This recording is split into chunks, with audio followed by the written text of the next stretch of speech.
সারা দেশে নির্বাচনী প্রস্তুতি শুরু করেছে বিএনপি। দলটির ভারপ্রাপ্ত চেয়ারম্যান তারেক রহমান বিসিবিকে দেওয়া এক সাক্ষাৎকারে জানিয়েছে, ত্রয়োদশ জাতীয় সংসদ নির্বাচনের আগেই দেশে ফিরবেন এবং নির্বাচনে অংশ নেবেন তিনি।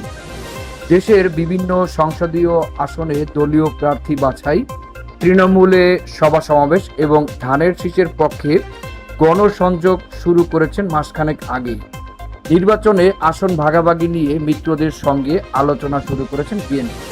এদিকে মিত্রদের আসন ছেড়ে দেওয়ায় বিষয়ে ইতিবাচক বিএনপির নীতি নির্ধারক। মিত্রদের কয়েকটি আসন ছাড়া দেওয়া হবে, বিএনপি তা চলতি মাসে জানাবে। জাতীয় নাগরিক পার্টি এনসিপি আলাদা জোট করলেও তাদের আসন ছাড় দেওয়ার বিষয়ে ইতিবাচক মনোভাব বিএনপির আছে বলে মন্তব্য করেছেন বিএনপির একাধিক নীতি নির্ধারক। নির্বাচনের হাওয়া বইতে শুরু করায় ওই দুই দল কিছুদিন ধরেই নির্বাচনের জোটের চুলচেরা হিসাবে ব্যস্ত। এদিকে সম্প্রতিকালে বিএনপি ও এনসিপির মধ্যে বেশি বাক্যবাণের ঘটনা ঘটেছে। প্রায় প্রতিদিনই এক দলের নেতা অপর দলের বিরুদ্ধে গুরুতর অভিযোগ আনছেন। এই দুই দলই একে অপরকে অভিযোগ খণ্ডন না করে পাল্টা অভিযোগের তীর ছুড়ছেন।